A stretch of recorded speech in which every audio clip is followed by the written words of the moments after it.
경제협력개발기구 OECD 발표에 따르면 2016년 기준 한국인 수면시간은 회원국 중 최하위권에 속한다고 나왔답니다. 조사 결과 한국인은 일일 평균 7시간 41분가량 잠을 잔다고 하는데요. OECD 회원국 하루 수면시간인 8시간 22분보다 41분 부족한 수치라고 합니다. 직장인 수면시간은 불과 6시간 6분 정도였답니다. 전문가들이 권하는 하루 적정 수면량이 평균 8시간인데 거기에 못 미치는 시간이라고 합니다. 우리나라 국민들은 왜 이렇게 잠이 부족할까요? 안 잘까요? 못 잘까요?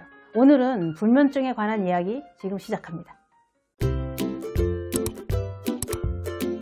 안녕하십니까, 주여사입니다. 어젯밤에 잠은 잘 주무셨나요? 혹시 잠을 설치고 비몽사몽 머리가 무겁고 정신이 몽롱하고 짜증이 나시나요? 사람은 잠을 설치거나 못 자면 그날 컨디션이 바닥이 됩니다. 그래서 전문가들은 이런 말도 합니다. 아침에 잠에서 깨어날 때 몸 상태가 어떤지가 지금 건강한지 아니면 어디에 이상이 있는지 알 수 있다고 합니다. 이런 거죠. 잠을 잔 것 같기는 한데 아침에 일어날 때 몸이 천근만근 자꾸 늘어진다면 어제 어떤 일로 너무 무리를 했거나 그게 아니라면 몸 어딘가에서 힘들다고 보내는 이상신호라고 합니다. 푹 자고 아침에 일어날 때 거뜬하게 일어나는 게 건강한 거라고 합니다만 누구나 푹 자고 싶고 아침에 거뜬하게 일어나고 싶지만 그게 마음대로 안 되는 사람들이 참 많은 것 같습니다. 그런데요, 불면증이 심하면 뇌졸중, 심근경색 등 심혈관 질환 위험이 높아질 수 있다는 연구 결과가 나왔다고 합니다. 잠들기 어렵거나 자주 깨거나 너무 일찍 깨거나 이 세 가지 중 한 가지라도 해당이 되면 그렇지 않은 사람들보다 심근경색, 뇌졸중 등 심혈관 질환 발병률이 18%나 높은 것으로 나타났다고 합니다. 한국보건사회연구원이 올해 20세 이상 성인 500명을 대상으로 조사한 바에 의하면 지난 한 달간 불면증을 경험했다는 비율이 73.4%에 이를 정도로 높게 나타났다고 합니다. 또 국민건강보험공단이 발표한 자료에 의하면 수면질환 환자 수도 매년 늘고 있다고 합니다. 왜들 이렇게 못 잘까요? 5년 전인 2014년 41만 5,502명이었던 수면장애 환자 수는 매년 8.1%씩 증가하고 있다고 합니다. 지난해와 비교하면 15만 2,565명이 늘어 36.7%의 증가율을 보이고 있다고 합니다. 그러니까 나만 못 자고 뒤척이고 있었던 게 아니었나 봅니다. 불과 몇 달 전까지만 해도 불면증에 시달렸다는 회사원이 있었는데요. 얼마 전까지 취업에 대한 스트레스와 불안감으로 잠을 이룰 수가 없었답니다. 낮에도 잠이 안 와서 온종일 깨어 있었고요. 밤이나 낮이나 잠을 못 자니 몸은 피곤해서 머리로는 자고 싶은데 잘 수가 없어서 그 스트레스도 엄청나더랍니다.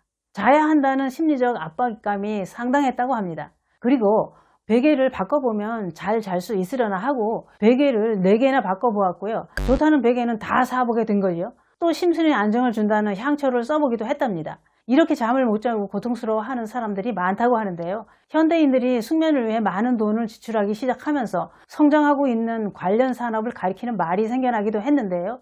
슬리포노믹스라고 잠과 경제의 합성어라고 합니다. 수면 경제라고도 한다는군요. 수면 관련 산업은 수면 유도 기능성 침구, 수면 기능 IT 제품, 수면 보조 의료기기, 수면 개선 생활용품 등으로 나누어진다고 합니다. 이미 수면 관련 산업이 크게 발달한 미국과 일본 등의 시장 규모는 약 20조 원인 것을 감안한다면 향후 발전 가능성이 아주 큰 산업이라고 합니다. 한국수면산업협회는 국내 수면산업 규모가 2012년 5천억 원에서 올해는 3조 원대로 가파르게 성장했다고 합니다. 삼성경제연구소는 국내 수면 시장 규모로 연 2조 원으로 추정한다고 합니다. 그리고요, 수면에 도움되는 수면 카페, 수면 방해 요인과 체형을 분석해 개인에게 최적화된 상품을 제안하는 수면 상담사, 수면 컨설턴트도 있답니다.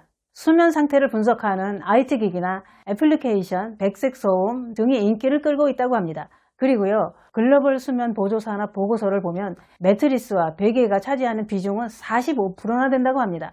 제가 생각해도 매트리스와 베개가 불편하면 숙면에 지장을 준다고 생각합니다. 다들 한 번쯤은 경험해 보셨을 거라 생각이 듭니다. 잠자리가 불편해서 잠을 설쳤던 기억이 있으실 텐데요. 저는 또 이렇게 생각합니다. 아무리 좋은 침구, 매트리스와 베개를 베고 자더라도 마음이 편하지 않으면 잠은 안 옵니다. 마음에 근심 걱정이 없어야 꿀잠을 잘 수 있는 것 같습니다. 침구류가 최상이어도 신경 쓰이는 데가 있으면 잠을 잘 수가 없더군요. 저는 그렇던데요. 제가 좀 예민한 성격이라서 그런지 마음속에 껄쩍지근한 게 있으면 뒤척이고 잠을 못 잡니다. 그리고 또 제 주변의 친구들을 보면 다들 잠을 설친다고 하더군요. 갱년기가 되면 호르몬 변화 때문에 잠들지 못하는 분들이 많습니다. 자더라도 깊은 잠을 못 자고 자다 깨다를 반복하며 설치게 됩니다. 저도 갱년기가 시작되면서 불면증으로 고생한 적이 있었는데요. 별짓을 다 해도 못 자겠더군요. 잠을 못 자니 머리는 깨질 것 같이 아프고, 잠을 못 잤으니 입맛이 없어서 밥도 못 먹고 죽을 것 같더군요. 그런데요, 제 경험으로 알게 된 게 있습니다. 잠이라는 것은 자야 된다는 생각을 하는 순간 오던 잠도 도망가더군요. 그리고 또 잠이 안 오면 어쩌지? 자야 되는데, 자야 된다, 이런 생각이 잠을 달아나게 하더군요. 또 있습니다. 낮에 너무 몸을 혹사시켰다면 너무 피곤해도 잠이 안 오더군요. 저는 잠이 안 와서 밤중에 일어나서 양주도 한 모금 마셔보고, 따끈한 우유도 마셔보고, 따끈한 물에 조격도 해보고, 누워서 양을 수천 마리를 세어봤네요. 나중에는 몇 번째 양이더라? 그거 신경 쓰느라 잠이 더 안 오더군요. 조금 효과가 있었던 건 어릴 때 자라던 그것을 생각하는 겁니다. 어려서 뛰놀던 오솔길, 도랑물의 가재, 옛날 집 화단에 핀 채송화꽃, 이런 걸 떠올리다 보면 잠이 올 때도 있었지만, 그래도 안 되어서 병원에 가서 수면 유도제를 먹다 보니 좀 도움이 되기는 했는데요. 그러면서 자야 된다는 생각을 지워버리니까 잠이 오기 시작했습니다. 그리고 지금은 끊었지만 여성 호르몬 도움을 받을 수밖에 없었습니다. 잠이 보약입니다. 잘 자고 일어나야 건강한 겁니다. 잠 못 드는 깊은 밤, 다들 잠들고 이 세상에 나 혼자 깨어있는 것 같은 불면의 밤을 경험해 보셨나요? 그 시간은 왠지 모를 두려움과 외로움이 함께 하더군요. 그런 생각이 듭니다. 세상 사람들은 다들 꿈나라에 갔는데 나 혼자만 깨어있는 것 같은 그 외로움, 나 혼자만 낙오된 것 같은 그 두려움, 차라리 어서 날이 새기말을 기다렸습니다. 혼자 깨어있는 시간이 싫었죠. 동이 트면 다들 꿈나라에 갔던 사람들이 돌아올 테니까요. 잠 못 드는 거 길어지면 우울증이 됩니다. 그래서 어떤 방법이 나한테 맞는지 찾아봐야 합니다. 저는 성격이 예민한 편이라서 잠자리를 옮겨도 잠을 잘 못 잡니다. 그리고 내일 어디를 가야 해서 일찍 일어나야 된다, 얼른 자야지, 그러면 또 잠을 못 잡니다. 제 경험으로는 자려는 마음을 버리니 잠이 왔습니다. 정말로요. 자야지, 자야 되는데 잠이 안 오면 어쩌지? 이러는 게 잠을 쫓아버리는 주범입니다. 그런데요, 갱년기 때문에 너무 잠을 못 잔다면 의사와 상담을 해서 여성 호르몬 도움을 받는 것도 생각해 볼 만합니다. 그리고요, 나이가 더 들어가면 잠도 없어집니다. 초저녁에 일찍 잠들고 새벽에 남들이 한참 자고 있는데 일어나서 부시럭부시럭 돌아다니면 진짜 짜증납니다. 어떤 분 말씀인데요, 잠이 오게 하는 방법인데 한번 해보시는 것도 괜찮을 것 같습니다. 수면 안대를 쓰고 온몸에 힘을 빼고 누워서 눈을 감으면 점 같은 게 보인다고 합니다. 그 보이는 점에 집중을 하셔야 된답니다. 호흡은 배로 천천히 하고 절대 시간이 얼마 지났나 이런 생각은 하지 말아야 하고 집중을 해야 된답니다. 그러다 보면 어느 순간 잠이 온다고 합니다. 하루아침에 되는 게 아니고 연습을 하다 보면 잠을 자게 된다고 하니까 한번 해보시기 바랍니다. 어떤 분 말씀이 자고 있는데 남편분이 새벽에 자꾸 깨운답니다. 그분은 한번 깨면 잠들기 힘든데 그래서 건강도 나빠졌다고 하면서 이혼을 할까 생각 중이라고 그러더군요. 새벽에 자는 사람 깨우면 짜증이야 나겠죠. 다시 잠들기도 힘들면 몸이 상할 수도 있습니다만, 에이, 그렇다고 이혼을 생각한다는 건 좀 거시기 합니다.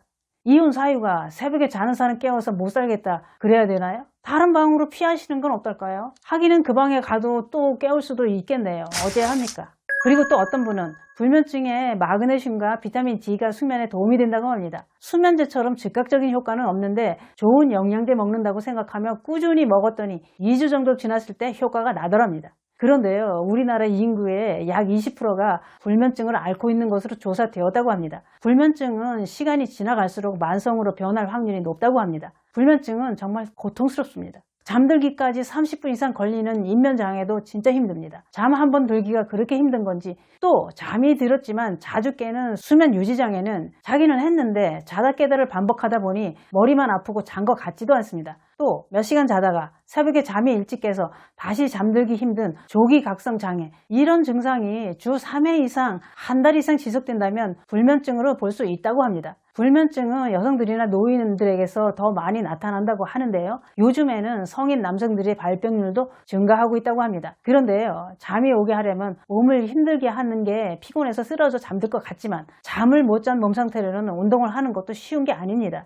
그게 그런 것 같습니다. 잠을 못 자게 된 시작은 분명 이유가 있을 거라고 생각합니다. 스트레스를 받고 있는 일이 있다거나 근심 걱정이 있다면 잠을 이룰 수가 없지요. 건강이 안 좋아도 잠을 잘 수는 없습니다. 호르몬 불균형이 되어도 잠이 안 옵니다. 그래서 불면증은 어떻게 치료할지는 개인적인 상황이 다르기 때문에 똑같은 정답은 없는 것 같습니다. 본인이 왜 잠을 못 자게 되었는지는 본인이 더 잘 알 것 같습니다. 그 원인을 제거하는 게 잠을 잘 잘 수 있는 방법이 아닐까요? 제가 경험자로서 분명하게 말씀드리고 싶은 것은 자야 된다는 생각을 하는 순간 잠이 달아나더라는 겁니다. 그런데 불면증이 있다면 자야 된다는 강박관념이 강하기 때문에 쉽지는 않습니다만 자려고 애를 쓰면 쓸수록 잠은 멀리 도망을 가버리더군요. 자려고 애를 쓰지 않으면 어느 순간 잠들어 있을 겁니다. 감사합니다.